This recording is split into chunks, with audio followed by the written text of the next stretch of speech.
আসসালামু আলাইকুম। আম দিয়ে ইউনিক ডেজার্টের রেসিপি নিয়ে চলে আসলাম। তো অনেক আপুরাই চেয়েছিলেন, তো আজকে যে দেখতে পাচ্ছেন আমি আমের ডেজার্ট নিয়ে চলে আসলাম।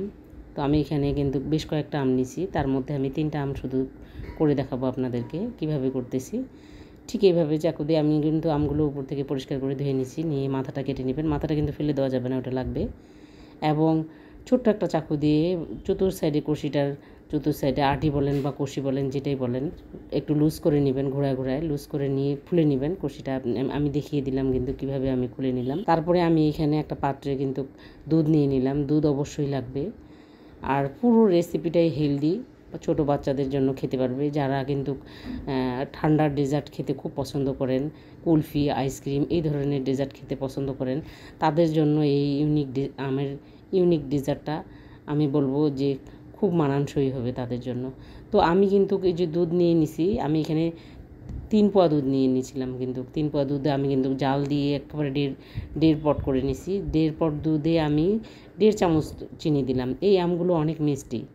এগুলো হচ্ছে আপনার হচ্ছে রূপালি আমাদের এদিকে বলে, আপনাদের ওদিকে অনেক এলাকায় রূপালি আম বলে, রূপালি আমে পরিচিত। তো এই আমগুলো অনেক মিষ্টি, তার জন্য আমি চিনিটা কিন্তু কম দিলাম। চিনিটা আপনারা না দিলেও স্কিপ করতে পারেন বা দিলেও দিতে পারেন। তো দেখতে পাচ্ছেন দুধ আমি কিন্তু খুব গাঢ় করে নিছি, 1.5 পট করে নিছি। এবং ওই যে বাদামগুলোকে কেটে রাখছিলাম, আমি এখানে 2 ধরনের বাদাম দিছি। বাদামটা আমার মেয়ে পছন্দ করে অনেক বাদামটা খেতে, তাই আমি এই ডেজার্টে কিন্তু বাদামটা ইউজ করি। আপনি যদি না চান তাহলে বাদামটা নাও দিতে পারেন, স্কিপ করতে পারেন, সমস্যা নাই। আমি বাদামটা দিলাম। তো আমি এখানে কাজু বাদাম এবং পেস্তা বাদাম দিছি, কাঠবাদামটা দিইনি। তো এই যে দেখতে পাচ্ছেন অল্প একটু করে নিছি। আমি এখানে 6টা আমের মানে মিশ্রণ করছি, দুধের মিশ্রণটা আমি 6টা আমে ঢালবো। তো তারপরে যে ঠান্ডা করে নিলাম, আমি ঠান্ডা করে নিয়ে দুধটা ঠান্ডা করে নিয়ে প্রতিটা আমে ঠিক এইভাবে দিয়ে দিব, এবং আমের মাথাগুলো যা আছে ঠিক মাথাগুলো ওইভাবেই সেট করে দেব। জাস্ট 2 ঘন্টার জন্য আমি ফ্রিজে রেখে দেব। ফ্রিজে রেখে দেওয়ার পরে বিশ্বাস করেন এই ডেজার্টটা খেতে এত ভালো লাগে।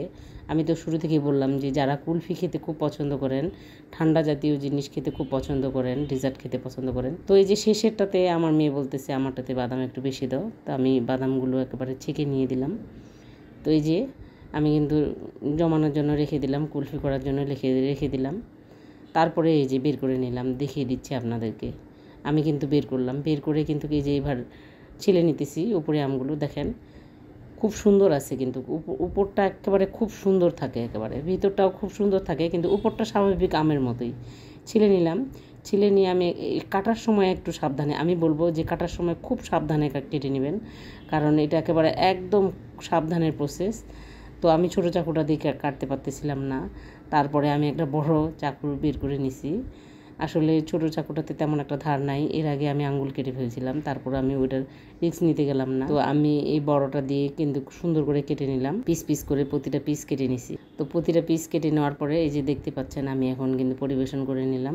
আপুদের আবদারে ইউনিক ডেজার্ট রেসিপিটা দিয়ে দিলাম আমি কিন্তু। কার কেমন লাগলো অবশ্যই কমেন্ট করে জানাবেন। ভালো থাকবেন, আল্লাহ হাফেজ।